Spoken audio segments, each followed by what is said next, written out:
Je suis rentrée d'un voyage d'affaires pour découvrir ma sœur et ses enfants vivant dans mon appartement avec la bénédiction de mes parents. Salut tout le monde, l'histoire d'aujourd'hui va vous époustoufler. Mais très vite, si vous aimez ce contenu, cliquez sur le bouton d'abonnement. La chaîne a été un peu calme ces derniers temps et votre soutien est essentiel pour que tout continue. C'est parti. Je suis un homme de 28 ans qui vit dans son propre appartement depuis 3 ans. Je travaille dans le développement de logiciels et j'ai toujours attaché de l'importance à mon indépendance et à mon espace personnel. Il y a 2 semaines, je suis partie en voyage d'affaires pour rencontrer des clients à travers le pays. Tout était normal quand je suis partie. Mon appartement était propre, organisé et exactement comme je l'aime. Tout cela a changé à mon retour. J'ai déverrouillé ma porte épuisée par le voyage pour trouver ma sœur Sarah, 25 ans, et ses 3 enfants âgés de 7, 5 et 3 ans complètement installés chez moi. Je ne parle pas de quelques sacs pour une nuit. Je parle de meubles réarrangés, de jouets, partout, de vêtements d'enfants dans ma chambre d'amis et de nourriture que je n'ai certainement pas achetée qui remplissait mon réfrigérateur. Pendant un instant, j'ai cru que j'étais entrée dans le mauvais appartement. Puis ma sœur est sortie de la salle de bain pas du tout surprise de me voir. « Oh, tu es rentrée !» a-t-elle dit nonchalamment, comme si c'était parfaitement normal.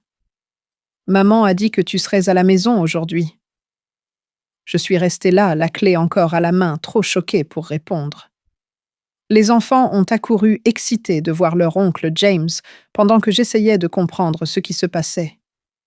Mon appartement, mon espace privé, avait été complètement envahi. Quand j'ai finalement retrouvé ma voix, j'ai demandé ce qui pouvait bien se passer. Sarah a expliqué qu'elle avait eu des problèmes avec son propriétaire et qu'elle avait besoin d'un endroit où rester, juste pour un petit moment. Apparemment, papa et maman lui avaient dit qu'elle pouvait utiliser mon appartement, puisque j'étais absent. « Ils ont dit que ça ne te dérangerait pas », a-t-elle ajouté, comme si cela rendait tout acceptable. J'étais furieux. Personne ne m'avait appelé, personne ne m'avait envoyé de SMS. Personne n'avait pensé à demander à la personne qui paie réellement le loyer si c'était d'accord d'installer une famille entière dans son appartement. J'ai appelé mes parents immédiatement et leur réponse m'a mis encore plus en colère. Ma mère a répondu « Oh, James, je suis contente que Sarah ait trouvé un endroit où rester. » Son propriétaire était complètement déraisonnable. Quand j'ai fait remarquer qu'ils avaient donné à ma sœur l'accès à mon appartement sans ma permission, mon père a pris le téléphone et m'a dit que j'étais égoïste et que la famille s'est fait pour s'entraider. Il m'a rappelé que j'avais tout cet espace supplémentaire et que ça ne me tuerait pas d'aider ma sœur. J'ai expliqué que je payais un bon prix pour mon appartement, précisément parce que je veux mon propre espace. Je travaille à domicile quand je ne suis pas en voyage, et avoir 3 enfants qui courent partout rendrait cela impossible. Sans oublier que mon bail interdit spécifiquement les invités de longue durée sans en informer la direction. Leur réponse: « Eh bien, elle est déjà installée maintenant, tu ne peux pas la mettre à la porte comme ça. » En fait, si je peux. C'est mon appartement. Mais ils m'ont fait sentir que c'était moi qui étais déraisonnable de vouloir récupérer mon espace. Sarah a dit aux enfants qu'ils resteraient avec moi pendant un certain temps, et quand je lui ai demandé ce que cela signifiait, elle a évité de me donner une réponse claire. Quand je l'ai interrogée sur son plan pour trouver un nouvel endroit, elle a dit qu'elle étudiait des options, mais n'avait fait aucune démarche concrète. En ce moment, je dors sur mon propre canapé parce que Sarah et les enfants ont pris ma chambre et la chambre d'amis. Mon appartement soigneusement organisé est maintenant chaotique. Il y a des jouets partout, les enfants sont bruyants du petit matin jusqu'à l'heure du coucher et je n'ai aucune intimité. J'ai donné une date limite à Sarah, 1 semaine, pour trouver un autre arrangement. Mes parents pensent que je suis cruelle, mais je ne vois pas en quoi il est juste de s'attendre à ce que je cède l'appartement que je paie sans même avoir été consultée. Suis-je vraiment égoïste ici? Comment puis-je récupérer mon espace sans créer une crise familiale? Mise à jour. La clé non autorisée. D'abord, je veux remercier tout le monde pour les commentaires et le soutien sur mon post original. Ça m'a aidé à me sentir moins fou d'être contrarié par cette situation. Les choses ont dégénéré depuis mon dernier poste. Après que beaucoup d'entre vous m'aient suggéré de découvrir comment Sarah était entrée dans mon appartement, j'ai eu une conversation directe avec elle. Il s'avère qu'elle n'est pas entrée par effraction. Mes parents lui ont donné une clé. Oui, vous avez bien lu. Mes parents avaient un double de la clé de mon appartement pour les urgences uniquement qu'ils ont apparemment décidé de donner à ma sœur sans me le dire. Quand je les ai confrontés à ce sujet, leur réponse a été exaspérante. On savait que tu en ferais toute une histoire, a dit ma mère. Sarah avait besoin d'aide et tu n'étais pas là. Qu'étions-nous censés faire? La laisser, elle et les enfants, se retrouver à la rue? J'ai souligné qu'il y avait plein d'autres options. Ils auraient pu la laisser rester avec eux, l'aider à trouver un logement temporaire, ou au grand minimum, m'appeler pour demander la permission, avant de la laisser entrer chez moi. Mon père a balayé mes préoccupations, disant que je réagissais de manière excessive et que ce n'était pas comme si quelque chose de grave s'était produit. Sauf que des choses se sont produites. J'ai fait l'inventaire de mon appartement et plusieurs objets manquent ou sont endommagés. Ma PlayStation et 3 jeux sont introuvables. Une batte de baseball signée que j'avais exposée dans une vitrine a disparu et mon cher casque à réduction de bruit est cassé. Il y a des taches sur mon canapé qui n'y étaient pas avant. Quelqu'un a dessiné sur le mur de ma chambre avec des feutres. Quand j'ai interrogé Sarah à ce sujet, elle s'est mise sur la défensive. Elle a prétendu ne rien savoir de la PlayStation ou de la batte de baseball, a suggéré que le casque était probablement déjà cassé et a dit que les dessins sur le mur et les taches, c'étaient juste des enfants qui se comportent comme des enfants. J'ai ensuite découvert que les enfants avaient dormi dans mon lit pendant mon absence. Mes draps coûteux que j'avais achetés spécifiquement parce qu'ils m'aident à mieux dormir sont tachés de ce qui ressemble à du jus ou du Kool-Aid. La réponse de Sarah: ça partira au lavage. Arrête d'être si matérialiste. Cette situation a dépassé la simple invasion de la vie privée.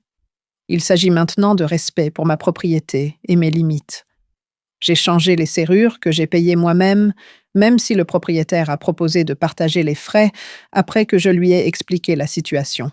J'ai également informé Sarah que la date limite d'une semaine tenait toujours, et j'ai clairement fait savoir à mes parents qu'ils n'auront plus jamais accès à mon appartement.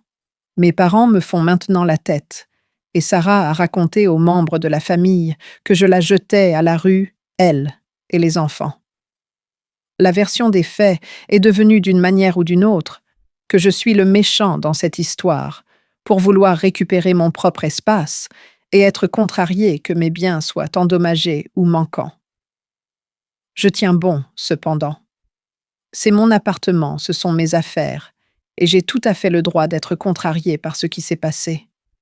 J'ai proposé d'aider Sarah à trouver un nouvel endroit et même de lui prêter de l'argent pour une caution, mais je ne reviens pas sur la date limite.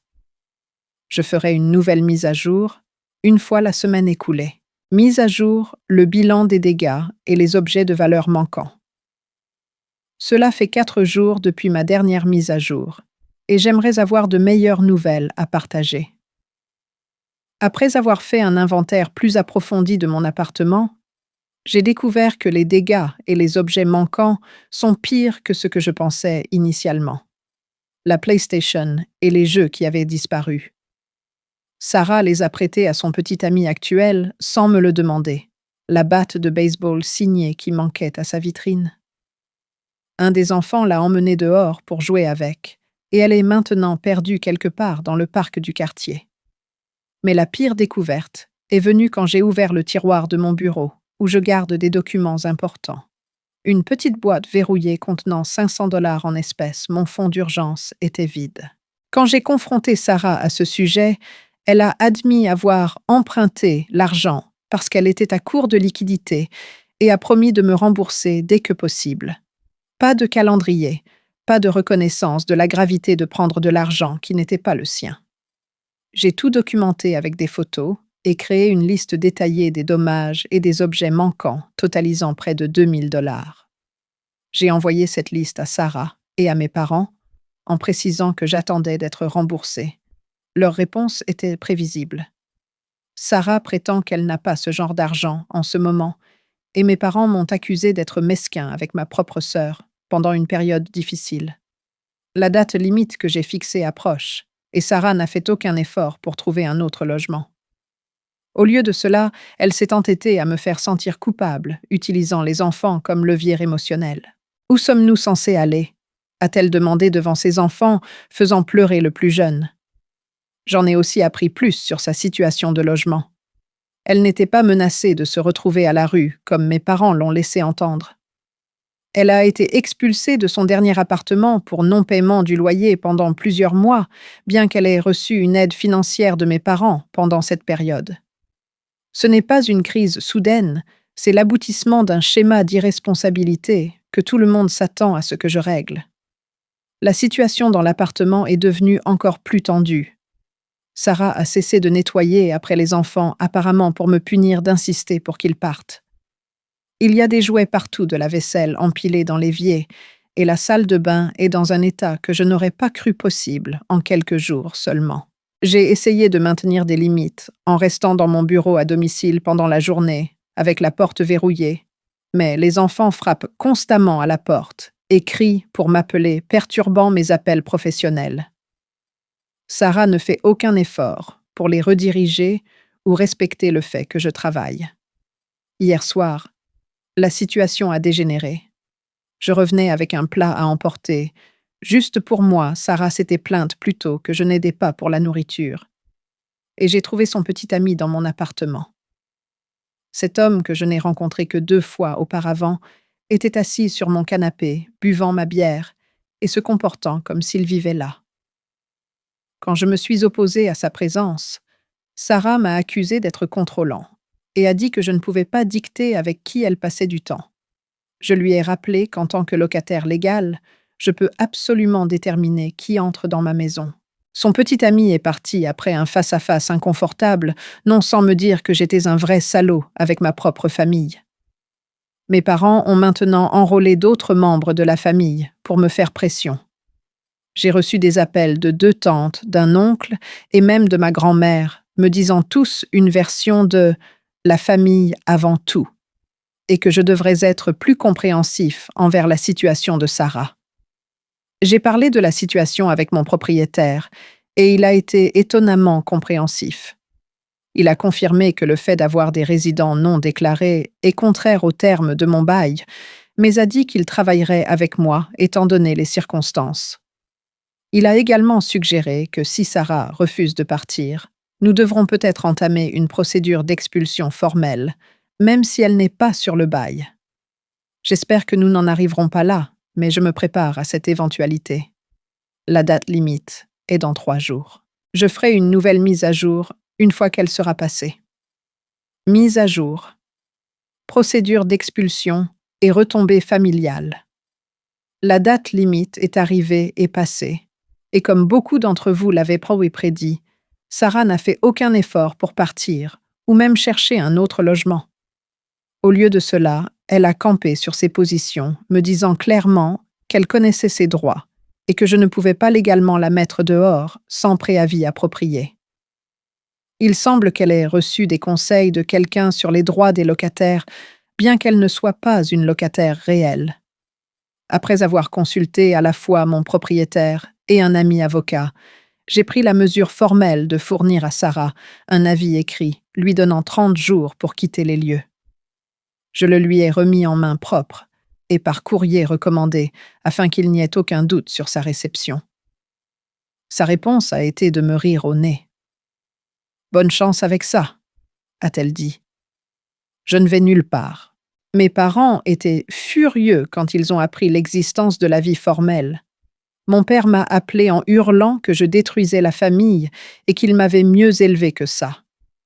Ma mère a adopté une approche différente, m'appelant en larmes pour me dire à quel point elle était déçue et qu'elle ne pouvait pas croire que son propre fils ferait passer des papiers avant la famille. Aucun d'eux n'a proposé de prendre Sarah et les enfants chez eux. Les choses ont pris une tournure inattendue lorsque l'ex-mari de Sarah, le père de ses enfants, m'a contacté. Apparemment, Sarah lui avait dit que les enfants séjournaient chez mes parents, pas entassés dans mon appartement. Il était contrarié par la situation et préoccupé par les conditions de vie de ses enfants. Après avoir entendu toute l'histoire, il a proposé de prendre les enfants à plein temps, jusqu'à ce que Sarah trouve un logement stable, disant qu'il essayait d'obtenir plus de garde de toute façon. Quand Sarah a découvert que j'avais parlé à son ex, elle a complètement perdu la tête. Elle m'a accusé d'avoir agi dans son dos et d'essayer de lui enlever ses enfants. Elle est devenue si hostile que je ne me sentais plus à l'aise de rester dans mon propre appartement. J'ai temporairement emménagé chez un ami tout en continuant à payer le loyer de mon logement. Le développement le plus choquant est survenu hier. Mon propriétaire m'a appelé pour m'informer qu'il y avait eu une plainte pour bruit provenant de mon unité. Quand il est allé enquêter, il a trouvé non seulement Sarah, ses enfants et son petit ami dans mon appartement, mais aussi 2 personnes supplémentaires, des amis à elle, qui avaient apparemment emménagé aussi. C'était la goutte d'eau qui a fait déborder le vase pour mon propriétaire. Il soutient maintenant pleinement la procédure d'expulsion formelle qui a été déposée contre Sarah en tant qu'occupante sans titre. Parce qu'elle a établi sa résidence en y restant, nous devons suivre les voies légales appropriées, mais l'avocat de mon propriétaire accélère le processus autant que possible. J'ai clairement fait savoir à Sarah que si elle part volontairement avant que l'expulsion ne soit finalisée, je n'engagerai pas de poursuite judiciaire pour les dommages et les objets volés. Sinon, je suis prêt à l'emmener au tribunal des petites créances pour le montant total. Mes parents sont maintenant passés de la colère à une tentative de négociation. Ils ont proposé de payer un hôtel pour Sarah pendant 2 semaines si j'abandonnais la procédure d'expulsion, affirmant que cela lui donnerait le temps de trouver un logement sans la tâche d'une expulsion sur son dossier. J'ai refusé cette offre, soulignant que 2 semaines se transformeraient probablement en une autre situation désespérée de dernière minute, avec les mêmes pressions appliquées. La famille élargie est maintenant divisée. Certains parents comprennent ma position et m'ont contacté en privé pour m'offrir leur soutien, tandis que d'autres continuent de me peindre comme le méchant qui punit sa sœur et ses enfants par égoïsme.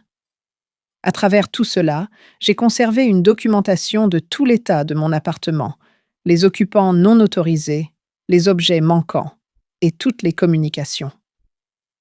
Mon ami avocat m'assure que je suis sur un terrain juridique solide, même si la pression familiale est intense. Le résultat le plus inattendu de cette situation a été le changement de ma relation avec mes parents. J'ai toujours su qu'ils favorisaient Sarah dans une certaine mesure, mais la mesure dans laquelle ils ont ignoré mes limites et mes droits dans cette situation a été une révélation. J'ai réalisé que ce schéma a existé tout au long de nos vies. Sarah crée des problèmes, mes parents la soutiennent, et on s'attend à ce que je m'adapte à eux deux sans me plaindre. Pour la première fois, je brise ce schéma, et c'est à la fois stimulant et déchirant. Je posterai une dernière mise à jour, une fois la situation résolue. Mise à jour finale. Résolution et réflexion. Cela fait 2 mois depuis ma dernière mise à jour, et j'écris enfin ceci depuis mon propre appartement à nouveau. La situation a été résolue bien que non, sans d'importantes retombées familiales. D'abord, le résultat pratique, Sarah et tous ses invités non autorisés ont été légalement expulsés de mon appartement. Le processus a pris plus de temps que prévu en raison de certains retards dans le système judiciaire, mais le shérif est finalement venu exécuter l'avis d'expulsion environ 6 semaines après ma précédente mise à jour. Sarah n'était pas présente pour cela. Elle avait finalement quitté les lieux 2 jours avant l'expulsion prévue, emportant ses affaires restantes avec elle. L'état de mon appartement était épouvantable. Au-delà des dommages que j'avais déjà documentés, il y avait de nouveaux problèmes, des trous dans les murs, des meubles cassés, des tapis tachés, et ce qui semblait être des dommages délibérés à mes effets personnels qui avaient été laissés derrière. Mon propriétaire a été compréhensif, mais a exigé que l'appartement soit restauré dans son état d'origine. J'ai payé les réparations moi-même initialement environ 3 700 $ pour accélérer le processus et retourner dans mon propre espace.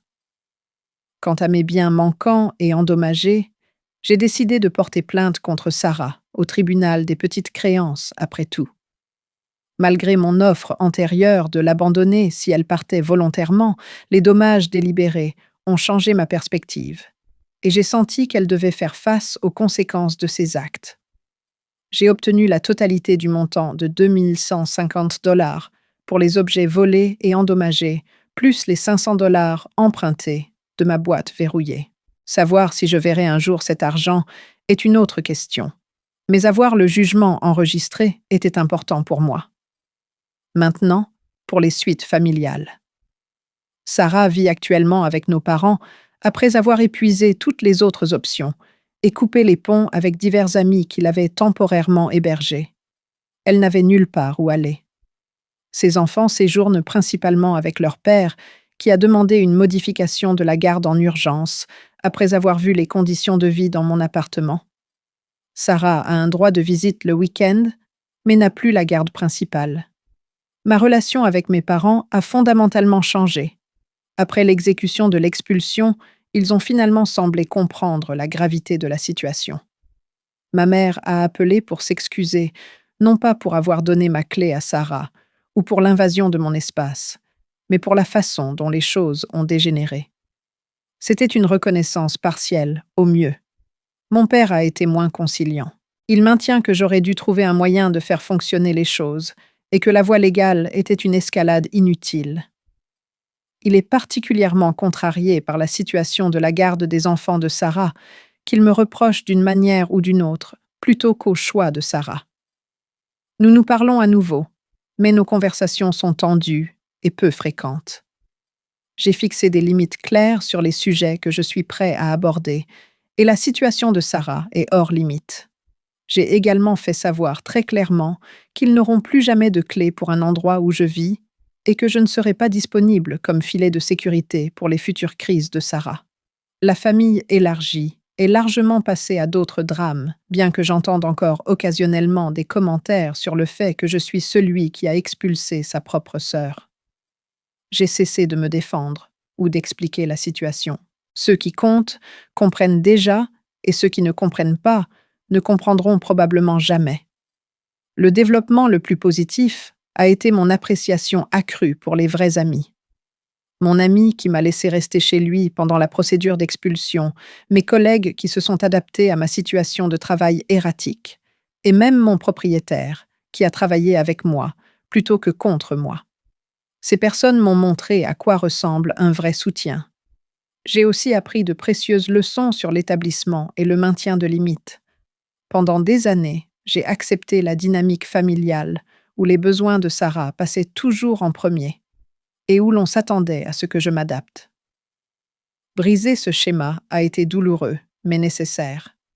Je ne me sens plus coupable de protéger mon propre espace, mon temps et mes ressources. Quant à Sarah, elle-même, nous n'avons pas parlé directement depuis l'expulsion. Elle a envoyé un message texte m'accusant d'avoir ruiné sa vie et de lui avoir enlevé ses enfants, auxquels je n'ai pas répondu. D'après ce que j'entends par les canaux familiaux, elle crée déjà de nouveaux drames chez nos parents et cherche sa prochaine bouée de sauvetage. Toute cette expérience a été épuisante et parfois déchirante, mais je sais que j'ai pris les bonnes décisions. Mon appartement est redevenu mon sanctuaire, mon travail s'est stabilisé. Maintenant que j'ai de nouveau un espace calme, et surtout, j'ai établi que je ne me laisserai pas abuser, même par ma famille. Merci à tous ceux qui ont offert des conseils et du soutien tout au long de cette épreuve. Votre validation m'a aidé à rester fort lorsque la pression familiale était à son comble. Parfois, il est nécessaire de passer pour le méchant lorsque la version du bien des autres signifie sacrifier ses propres limites, son espace et son respect de soi.